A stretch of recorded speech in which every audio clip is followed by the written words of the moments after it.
Hello, I hope all is progressing well. My name is Kevin DeFren. Welcome to I Don't Know, We Can Talk About It, where we discuss myriad topics, whatever we feel like, have a civil, reasonable opinion, conversation, and continue living life well. First topic I want to cover concerns homework in the summer. I like what the article brings to the table concerning creativity and encouraging flexible parameters for learning. I think the points pointing away from digital forms, technological digital forms, electronic devices can be helpful for individuals that do not need those type of devices to learn because their learning abilities do not revolve around them, do not necessitate them.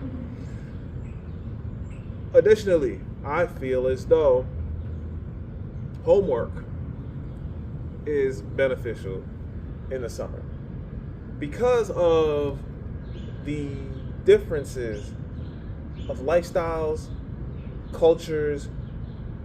The article mentions that not everyone will have the same types of resources.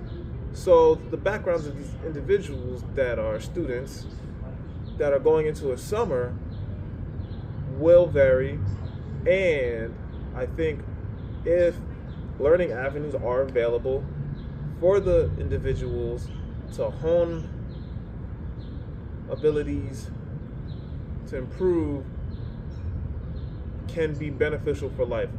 Looking at life through learning, not looking at life through simply going to school, an institution, checklisting everything, being done with everything, then moving on to get a degree, is very different. Because learning for life, practicing for life, living, right? Living for life, doing for life, creates long-term habits. I think progressing with life in mind, long-term especially, helps individuals navigate life balances. Understanding that certain aspects of life that happen in school are in school primarily because these are areas in which institutions feel might need boosting due to not being available potentially in a home. What is sound for an individual to learn, to process? What processes does an individual need? Do individuals need proceeding into life beyond academia, beyond an institution? So the reason I feel individuals might find challenges in academic settings, in institutional settings, is because the balancing, whether that be work life, school life, isn't always catering to life, because life on its own has many balances. So I think having learning parameters set for a summer, yes, creative, explorative, so long as the avenues are working in individuals' mind, practically especially, toward lifelong term, homework as an assignment is not necessary. Though, having homework as an assignment can be extremely beneficial so that individuals can keep a balance of other work. So if a person has a job after school in the summer, that's a job, okay, though building a capacity to have the job as well as do another assignment can really be beneficial to an individual in long-term life senses.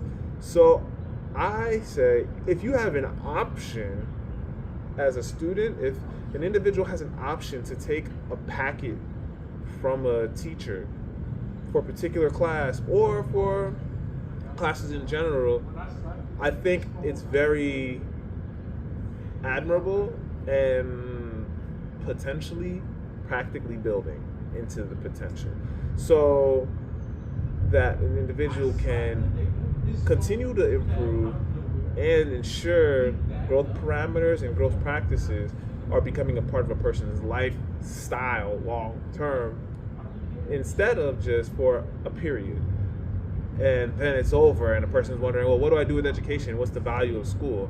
People receive payments in institutions to support the individuals that attend the institutions, make the use of it. This is my perspective on it, because a person can gain a lot of value from an institutional setting, especially when the payment's are already done and complete and the person's already in the process. Soak it all in, the good, get the good in, practice the good, develop the good, keep growing. That's what I feel like. Otherwise, you always can enjoy your summer. Any individual can enjoy summer weekend. Everyone has the opportunity to do whatever they're going to feel like. It's just going to be a different pacing of time. So embrace that different pacing of time by setting your life forward. Think long-term, life terms, in good ways. All right, the next topic concerns dyslexia. I understand that a lot of different individuals experience dyslexia in myriad forms. I encourage reading physical books particularly, and I feel as though, well, as leisurely as reading can be, as fun as reading can be, as stimulating the imagination can be, especially in tandem with particular materials, is very valuable, very, very valuable. So with the understandings that value is in literacy and everyone has different learning abilities and learning parameters, it's always wonderful to hear individuals that are living with different learning abilities within different learning parameters, perspectives. So to have these perspectives is helpful to understand balancing and respect, as well as in professionalism, individuals as beings. So with that, we're going to go over to a video, watch the video together about these experiences, and at the end I actually share some tips, a couple of tips I actually learned from individuals that experience dyslexia that I find very beneficial and will be an implementation, part of implementation processes moving forward with particular styles. Interestingly enough, some of these things are already happening from my end, so, or from my beginning, if you will. So we're gonna go to the video now. They diagnosed or identified me as having a learning disability, but not identifying as being dyslexic. So that's telling someone, oh, you're sick, but we can't diagnose what it is.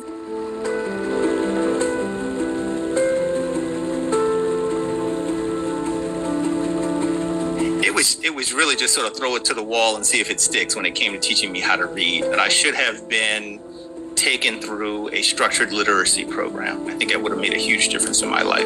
As a kid, I was told that I could go into sports or music, and that was my options. And like, that's great if some dyslexic people want to go into that, but that wasn't for me. I loved learning. I wanted to do something related to that, and to show that dyslexic people can be things like researchers, but also that we should be, and that it's important to have dyslexic voices and things like dyslexia research and conversations on dyslexia. I was not identified as being dyslexic until I was way out of high school. So I dealt with that trauma, the low self-esteem, the depression, bouts of suicide, often feeling not worth being a part of society sometimes. That emotional aspect of dealing with dyslexia I've lived through as a child. The number one issue I wrestled with was not challenges around spelling. It was not the challenges around reading. It was the mental health issues, the shame that came from feeling like I was flawed.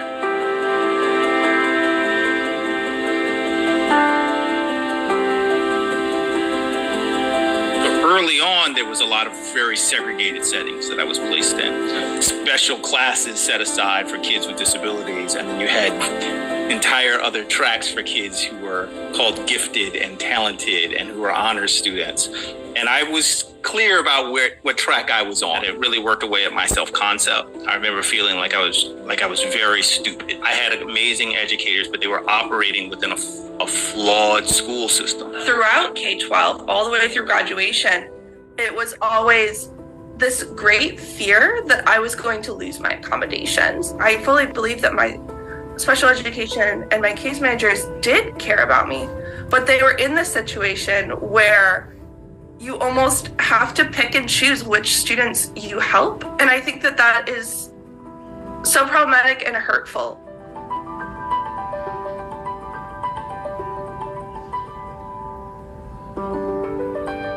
What I wish I had was that I was in an inclusive educational setting where I was able to go to class with everybody else and that we received the academic support that we needed, but in a regular ed setting. I would love to see more and more, especially in IEP plans, self-advocacy goals. You have to become your own self-advocate, which I think is so powerful. And now, as someone who is in research and is involved in activism and policy, that definitely helped me get there. But I shouldn't have, at 7 or 8 years old, been needing to sit there and be like, this is the law that is being broken by not giving me these accommodations. One of the things that I think would have been really beneficial would have been actively engaging in a conversation with all of us about disability identity, about what it meant to be a person who was dyslexic, about being shown examples of people who were both dyslexic and successful in this world. Talking in a not apologetic way, not in a shameful way, about what would be some of the host of supports that someone with a mind like mine would need in order to not only get through school, but to be successful in the larger world. And to have that conversation as part of the culture of the building, embracing inclusion, embracing neurodiversity and disability in general as a part of human diversity.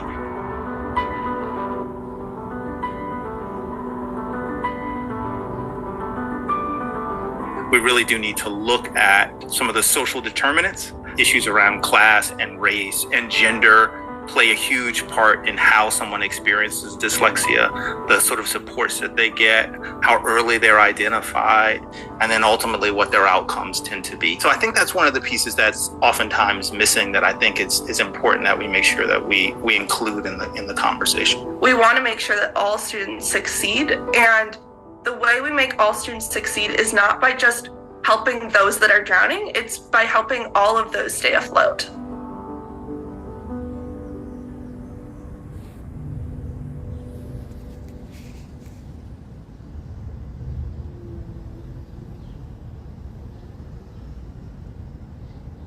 Wow, that is really, really empowering to watch, because as someone that is a huge encourager, supporter, advocate for literacy, for reading physical books especially, I do come across people that experience a form of dyslexia.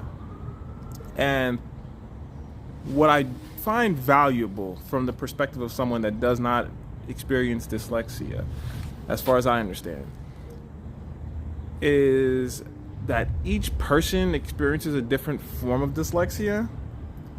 Of course, everyone has a different experiential background. I don't know everyone's full story, though. In terms of responses, I only come across 2 people that are extremely aggressive about dyslexia, one way more than the other, though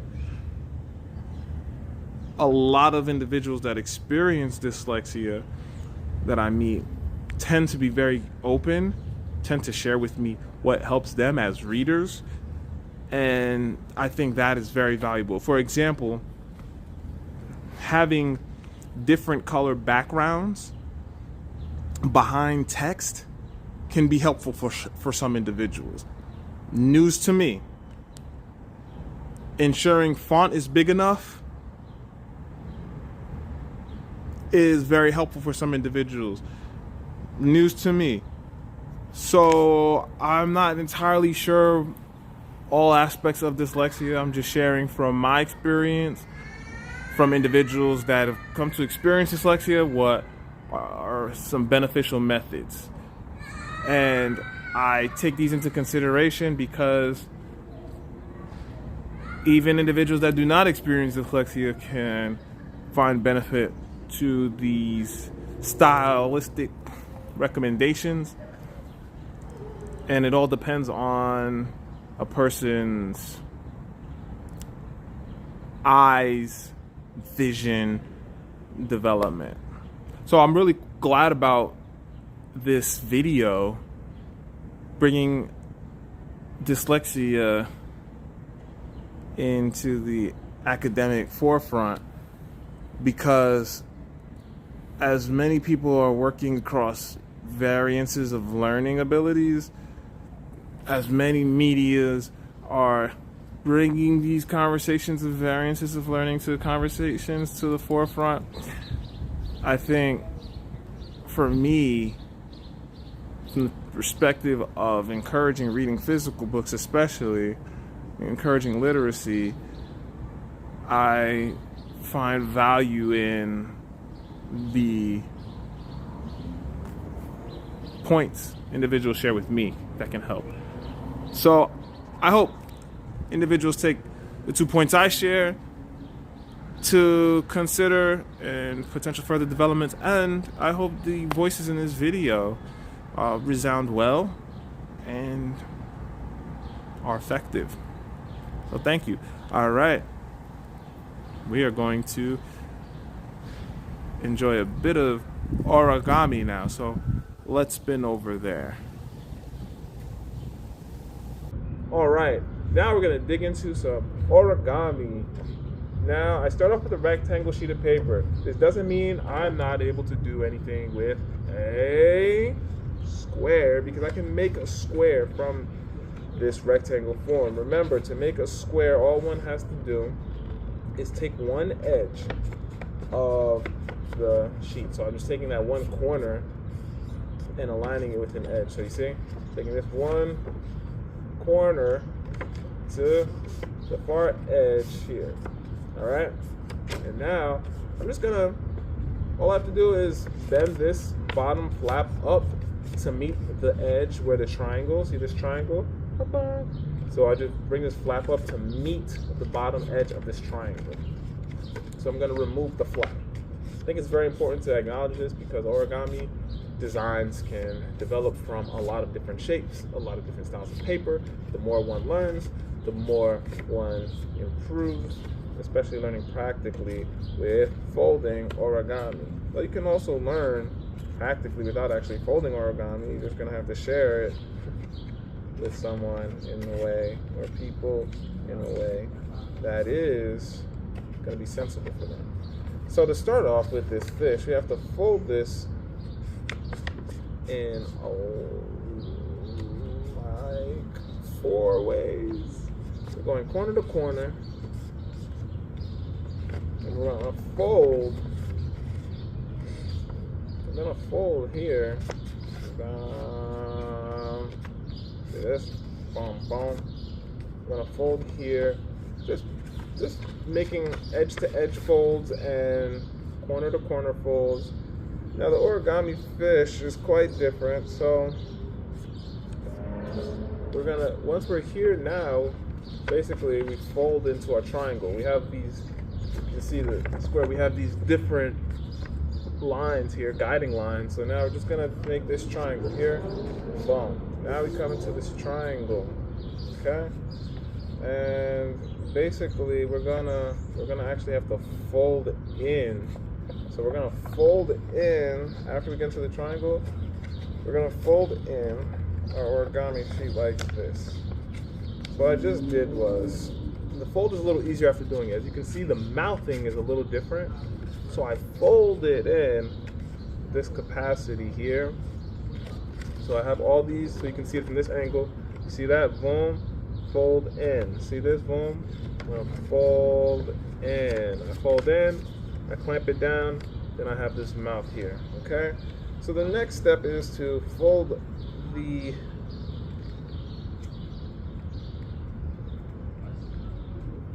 corner in. So we're gonna get like a triangle here. We're gonna fold this corner in, but we're not gonna stay with the corner, which is very, very important to understand. We're just creating more creases, okay? When we create these creases, it will help us with future folds, potentially. I say potentially because origami can be very, very tricky.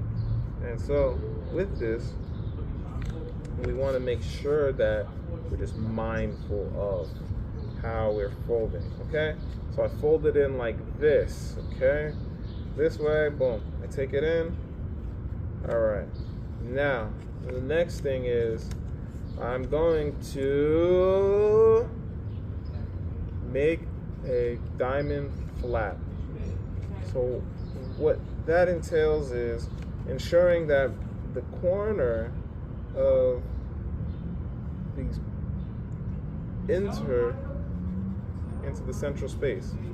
So what I'm going to do quickly is actually clarify the origami portion here, this folding portion. In the meantime, please, I want you to understand that I don't know, we can talk about it, works in tandem with piatures, the form of piatures. If you add anything to the form of piatures, I'm here to respond in a way, perhaps bring it into an episode to review myself. So we're going to a bit of a segue here so you understand how working with piatures.com is. Then we'll return to finish up the origami fish. Hello, welcome to I Don't Know, We Can Talk About It's intermission point for www.piatures.com. Welcome to Piatures, where expression, the choice to express in the public sphere, is to bear in the wild your choice responsibilities, where beyond anyone and anywhere else, you will encounter yourself. Aside from Piatures, music, books I've read, publications, merchandise, and of course the About page, the form of Piatures works in tandem with I Don't Know, We Can Talk About It.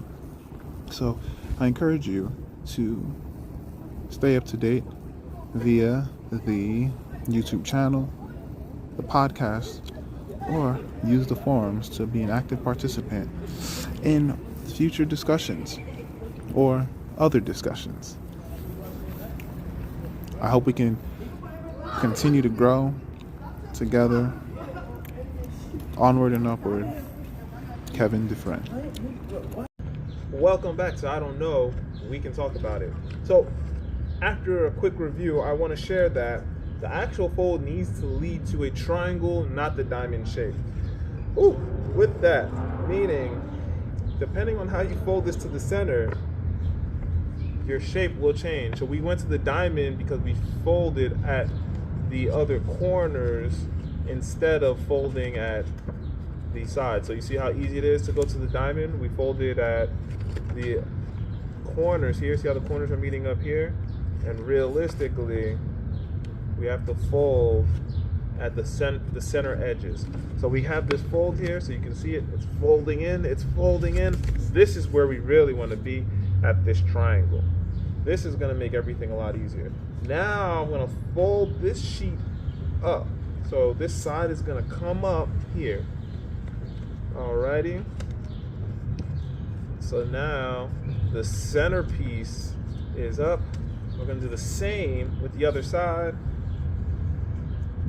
Bring the centerpiece up. Okay. So now that we have the centerpiece, we're going to just bring it, we're going to fold down quickly. Let's just make a nice little fold real quick, just a nice down fold. We're just going to take this, we're going to fold it down really quickly. That's it, just very nice down fold, just to add more creases. That will help our folds. Okay, now we are going to take this piece here. So we're going to fold in actually here. So what we do have is, you see a center that meets our triangle. So we have this corner here. We're going to take another portion here, this corner here, and we're just going to bend it right in here, which makes it perfect. So what we're going to keep on doing is mixing in our folds, as you can see. You see? So, boom. We have these points here. They're connected. So the next thing we want to do is we're going to fold down a flap.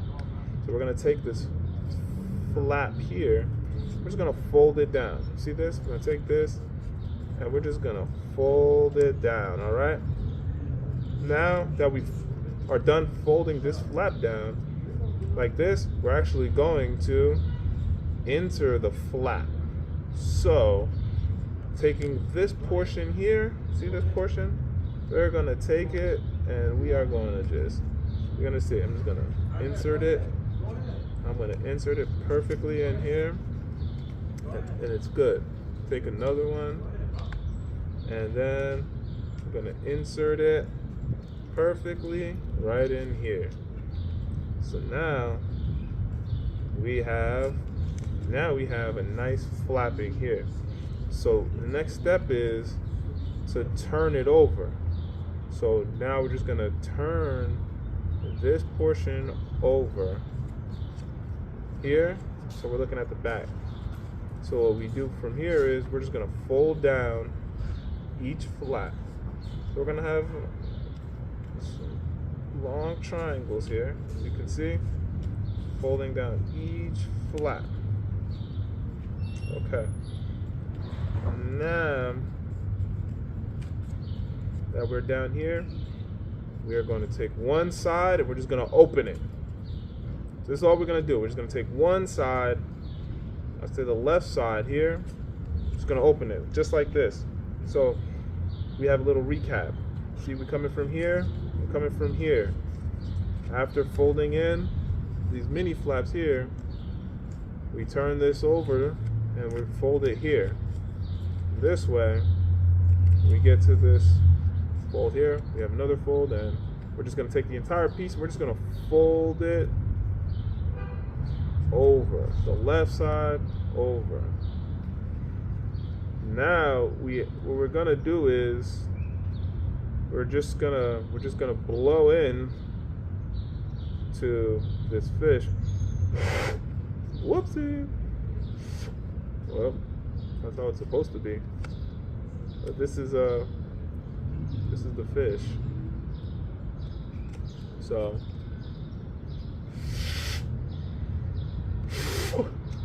try to bring some life into it.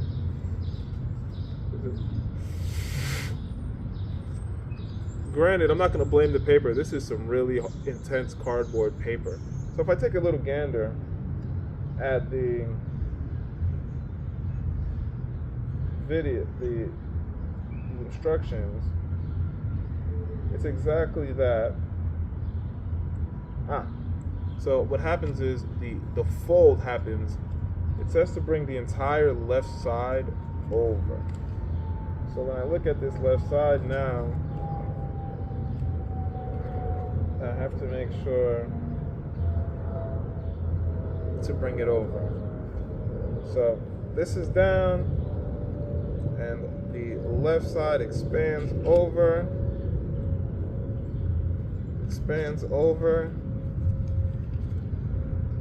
looks just like it, and we have the base of the fish, and we just got to blow into it, and that's the instructions.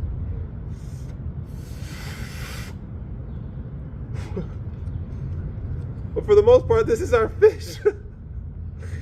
So I want to return to this someday, on my own time likely, and I'm going to make sure to have it ready for it. At least for me. I do like the fish though. Remember, this material I'm using is a very thick paper, so I highly recommend you use a lighter paper, and perhaps the blowing will work more efficiently. Perhaps in the design, I can improve. So after that wonderful origami exercise, we're going to continue on with a couple of movies, and we're going to talk about a book that I'm done reading, which I appreciate. So the first film is Fast and Furious 10. Do I think it's a good film to watch in theaters? Yes. If you like action films, really cool looking cars, I think being in theater or at home really will not make a difference because of how entertaining the film is. I think the film offers so many light perspectives, though the film is heavy. We start off with the child in the forefront, which helps break into the idea of family.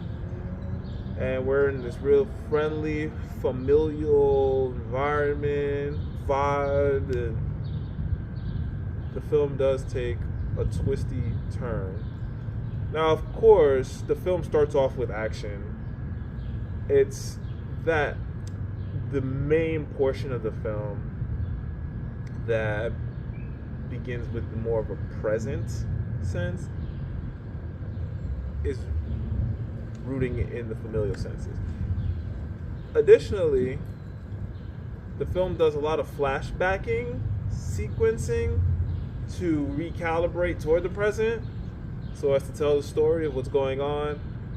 For people familiar with the series, I'm not. I think I only watched like the first two and Tokyo Drift.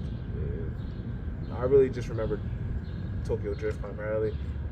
Really, really cool elements are in 10. So if you're a Fast and Furious viewer, you love the cool cars, plenty of cool action, though if it's all too familiar to you, it might not be anything new. For me, it's like, whoa, this is intense. It's like watching Twisted Metal or Vigilante 8 and meeting the people within the cars and having such a live presentation of abilities, except just in driving skills versus having special abilities with cars, which I think is very, very cool. I like what the film brings to the table, discussions of family. Of course, we're dealing with a son that has very, very disrupting psychological situations going on, branching from familial trauma, losing a father in a chaotic world, not having an inheritance, and this individual not knowing anything else but that world, and becoming a very, very, very, very evil acting person, trying to break up a lot of good. A person like that only gets along with the dead, sadly, and not in an appealing sense either. So I think that's really what the film brings to the table. It's like, cherish family, appreciate the family you have, grow the family you have, so that the family you have improves for the future, because the future must be better. The youth coming up must be better than what we have in the present, what we are growing from. So that's cool. I think the film is really, really hype, really entertaining, and I do like all the driving skills and what's happening in the film. The acting partners fulfill the film well. The action scenes are on point. So we can move on now, because those are really the main points of the film. And we can include, of course, the benefits of having skills like being a mechanic. These type of tech positions of revolving around machinery are very valuable and are transferable within families, are really awesome bonding moments, as food can be, though we see how the machinery is what the individuals gravitate around.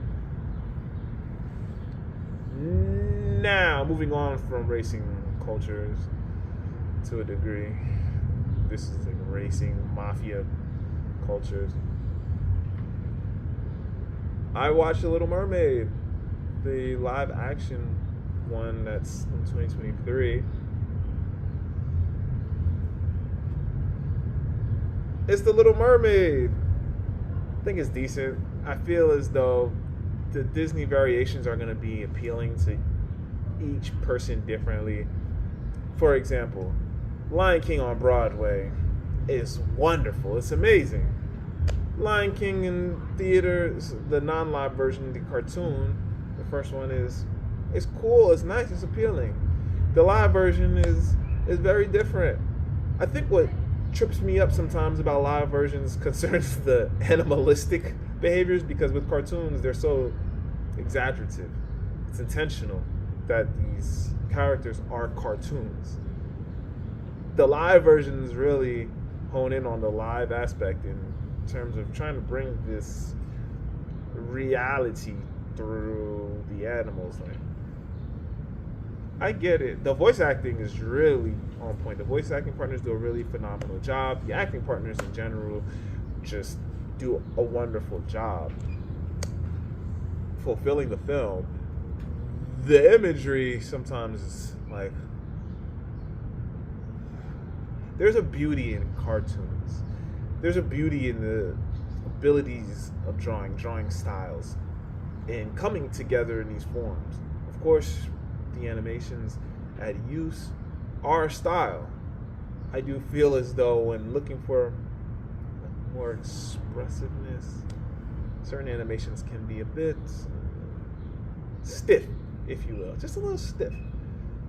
Though, not that takes away from what it needs to be for itself, though that is a clear distinction when thinking of what one might consider a remake, if you will. So, I like the film. I mean, does the film bring anything new to the table? We're looking at just a different variety, a different relaying of the story. So, we do have more of a 3D virtual realm to process, and of course with different acting partners, different players. So now we can move on. I do think the films, both of them are good in theaters. Both of them are fun to watch. We're going to move on to a book now. Steve Pinker. Yes. This gentleman offers a lot of value in the senses of style. We're talking about senses of writing, the 21st century. We're looking at a lot of wonderful perspectives. And I think what I like most, aside from chapter 3 concerning the text, is the fact that the author brings the information to the reader, the audience, in a way to say, here's what you might already know. Here are some other perspectives to consider when writing. We're not looking at an expert teaching how to write a particular style. We're looking at an expert looking at, observing, analyzing ways people understand, ways people relay, ways people communicate to ensure writing can be very effective. So the text works in myriad forms across myriad planes. Some might consider the planes, if you will, marketing, communications, English, writing, stylistic development across the board. And when I say writing, copywriting, writing in general, these connecting points are really benefiting from this text. So the author is enlightening individuals, myriad ways of writing, different aspects, different points people might argue about, though acknowledging that writing has many variances. I like the text. particularly for chapter 3, discussing how what one knows and how one might relay might be different than how one understands, though one may understand in a way that a person does know how to relay. And so communication is very key. Individuals voting and communicating together to get clearer answers and have better understandings. Thank you very much for watching. I don't know, we can talk about it. Bookmark raffles will be coming along. I hope you all have your bookmarks ready to join. All you have to do is share any part of the physical bookmark or bookmark you have on the social, where I can share it on the Instagram highlight, on the forum of Pieters. Be active, and of course, just thank you again. Onward and upward, Kevin G. Friend.